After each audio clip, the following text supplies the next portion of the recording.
కులగణన చేసి బీసీలకు 42% రిజర్వేషన్లు అమలు చేయాలని డిమాండ్ చేస్తూ సెప్టెంబర్ 2వ తేదీన బీసీ సంక్షేమ సంఘం ఆధ్వర్యంలో ధర్నా నిర్వహించనున్నారు. కులగణన చేసిన తర్వాతే స్థానిక సంస్థల ఎన్నికలకు వెళ్లాలని, పాత రిజర్వేషన్లతోనే స్థానిక ఎన్నికలకు వెళితే బహిష్కరిస్తామని బీసీ సంఘం నాయకులు తేల్చి చెబుతున్నారు. కాంగ్రెస్ పార్టీ ఇచ్చిన మాట నిలబెట్టుకునేందుకే నమ్మకం ఉందని ఆశాభావం వ్యక్తం చేస్తున్నారు. ఓబీసీ ఉద్యోగుల సంఘం రాష్ట్ర ప్రధాన కార్యదర్శి తాటిపల్లి పాండుతో మా ప్రతినిధి రాజుగౌడ్ ఫేస్ టు ఫేస్. కులగణన చేపట్టి బీసీలకు 42% రిజర్వేషన్లు కల్పించాలని డిమాండ్ చేస్తూ బీసీ సంక్షేమ సంఘం ఆధ్వర్యంలో సెప్టెంబర్ 2న కలెక్టరేట్ల వద్ద ధర్నా నిర్వహించనున్నారు. ప్రస్తుతం మనతో మాట్లాడేందుకు ఓబీసీ సంఘం రాష్ట్ర ప్రధాన కార్యదర్శి తాటిపల్లి పాండు ఉన్నారు. వారితో మాట్లాడి పూర్తి వివరాలు చేసుకునే ప్రయత్నం చేద్దాం. సార్ నమస్తే. చెప్పండి, మీరు చేపట్టిన ధర్నాలో బీసీ సంఘాలన్నీ పాల్గొంటున్నాయా? అవును, అందరూ పాల్గొంటున్నారు. ఏదైతే కాంగ్రెస్ పార్టీ తమ ఎన్నికల మేనిఫెస్టోలో పేర్కొన్న విధంగా సమగ్రమైన కులగణన జరగాలని, అలాగే రాష్ట్రంలో స్థానిక సంస్థల్లో పంచాయతీ ఎన్నికల్లో, మరి ఎంపీటీసీ జెడ్పీటీసీ ఎన్నికల్లో, కార్పొరేషన్లలో వీటన్నిటిలో కూడా 42% రిజర్వేషన్లు కల్పించాలని ఏదైతే కామారెడ్డి డిక్లరేషన్ ఇచ్చారో దాన్నే అమలు చేయమని మేము విజ్ఞప్తి చేస్తున్నాం, కోరుతున్నాం, పోరాడుతున్నాం. కులగణన చేయడం ఈ మధ్య సాధ్యం కాదని స్థానిక సంస్థల ఎన్నికలకు పాత రిజర్వేషన్లనే కొనసాగిస్తామని సీఎం రేవంత్ రెడ్డి ప్రకటించారు. అదేవిధంగా మంత్రి పొన్నం ప్రభాకర్ కులగణన చేసిన తర్వాతే స్థానిక ఎన్నికలకు వెళ్తామని చెప్పారు. దీన్ని మీరు ఎలా పరిగణిస్తున్నారు? తప్పకుండా కులగణన చేయడం పెద్ద విషయం కానే కాదు. ఎన్నో పథకాలు, ఎన్నో సమగ్రమైన వివరాలు ప్రభుత్వం దగ్గర డాటా ఉంటుంది. కులగణన చేయడం పెద్ద విషయం కాదు.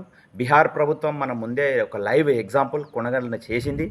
ఈ కులగణన ద్వారా రాష్ట్రంలో, తెలంగాణ రాష్ట్రంలో ఉన్న జనాభా ఎంత, వాళ్ళు వివిధ వర్గాలు ఎంత, వారి అభివృద్ధి ఏ విధంగా జరిగింది, బీసీల అభివృద్ధి ఏ విధంగా జరిగింది, ఎస్సీల అభివృద్ధి జరిగింది, ఎలా జరిగింది, సమగ్రమైన అవగాహన కుదురుతుంది.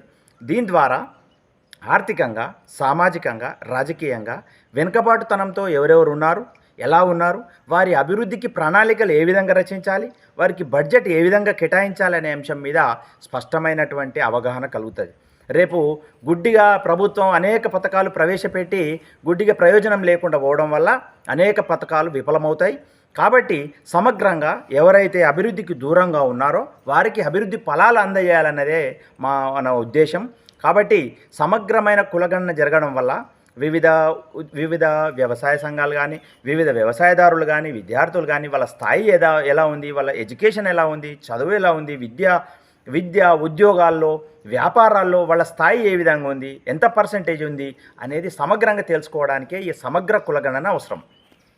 జనవరి లోపు ఎన్నికలు వచ్చే అవకాశం ఉన్నాయి, స్థానిక సంస్థల ఎన్నికలు. ఆ లోపు కులగణన జరుగుతుందని మీరు భావిస్తున్నారా? ఎట్టి పరిస్థితుల్లో కులగణన చేసిందాకా ఎన్నికలు జరగనివ్వబోమని మేము హెచ్చరిస్తున్నాం. ఎందుకంటే ఎన్నికల్లో గత ప్రభుత్వము మరి కేవలం 22% బీసీ రిజర్వేషన్లతోనే ఎన్నికల్లో పోయారు. దానివల్ల దాదాపు 1500 మంది ఈ సర్పంచ్గా అవకాశాలు పోయినాయి. ఎంపీటీసీలు కొన్ని వేల సంఖ్యలో ఎంపీటీసీలు, జడ్పీటీసీలు, అనేక కార్పొరేటర్లు, కౌన్సిలర్లు, ఎంతోమంది బీసీలకు అవకాశాలు లేకుండా పోయింది. కాబట్టి మన తెలంగాణ ప్రస్తుత ప్రభుత్వం గౌరవనీయులు రేవంత్ రెడ్డి ముఖ్యమంత్రి గారు ఆల్రెడీ కామారెడ్డి డిక్లరేషన్ ఇచ్చారు. అందుకు అనుగుణంగా వారి అధిష్టానం కూడా, మరి రాహుల్ గాంధీ గారు కూడా ఈ యొక్క బీసీ రిజర్వేషన్లు పెంచాలనే ఉద్దేశంతో పెంచాలన్నారు. అలాగే సమగ్ర కులగణనకు ఓకే అన్నారు. మరి వాళ్ళ అధిష్టానం మాట మరి రాష్ట్ర ప్రభుత్వమే తప్పితే మరి చాలా ప్రమాదకరం. కాబట్టి ఎట్టి పరిస్థితుల్లో కులగణన అయితేనే స్థానిక సంస్థల్లో ఎన్నికలు జరగాలనేదే మా యొక్క బీసీ ఉద్యోగ సంఘంగా, బీసీ సంఘాలుగా మేము డిమాండ్ చేస్తున్నాం. ఇప్పుడు కులగణన సాధ్యం కాని పక్షంలో పాత రిజర్వేషన్లనే కొనసాగిస్తామని సీఎం రేవంత్ రెడ్డి ప్రకటించారు. అలాంటి నేపథ్యంలో బీసీ నాయకులు స్థానిక సంస్థల ఎన్నికలను 42% బీసీలకు ఇవ్వకపోతే ఎన్నికలను బహిష్కరిస్తామని ఇదివరకే ప్రకటించారు. ఒకవేళ పాత రిజర్వేషన్ల ద్వారానే వెళ్తే మీ కార్యాచరణ ఎలా ఉండబోతుంది? తప్పకుండా 30 సంవత్సరాల క్రితమే మాజీ ముఖ్యమంత్రి ఎన్టీ రామారావు గారు 34% రిజర్వేషన్ తీసుకొచ్చారు. 30 సంవత్సరాలు గడిచింది. మరి 30 సంవత్సరాల క్రితం తెచ్చినటువంటి రిజర్వేషన్లను ఇప్పుడు తగ్గించి ఇస్తామనడం దుర్మార్గం. ఇది ఎట్టి పరిస్థితుల్లో చిత్తశుద్ధి ఉంటే సాధించని ఏదీ లేదు. చిత్తశుద్ధి, ప్రభుత్వానికి చిత్తశుద్ధి కావాలి. చిత్తశుద్ధి ఉంటే అనేక మార్గాలు అనేటివి మన ముందుకు వస్తాయి. ఈ స్థానిక సంస్థల్లో ఏదైతే లీడర్షిప్ పెరుగుతుందో దాని ద్వారానే ఎంతోమంది ఎమ్మెల్యేలుగా అయినరు, జడ్పీటీసీలు జడ్పీ చైర్మన్గా అయినరు, మంత్రులుగా అయినరు. ఒక బేసు స్థానిక సంస్థల ఎన్నికలు అనేదే లీడర్షిప్ అనేది ఒక బేసు. దాని ద్వారా రాజకీయంగా బీసీలు ఎంతో ఎదుగుదలకు ఉపయోగపడతాయి. తద్వారా అనేక సమగ్రంగా బీసీ కుల అభివృద్ధికి ఉపయోగపడుతుంది. కాబట్టి ఎట్టి పరిస్థితుల్లో స్థానిక సంస్థల ఎన్నికలు సమగ్ర కుల గణన జరిగిన తర్వాతనే జరగాలి. అది రిజర్వేషన్లు 42% పెంచిన తర్వాతనే మరి ఎన్నికలు జరగాలి.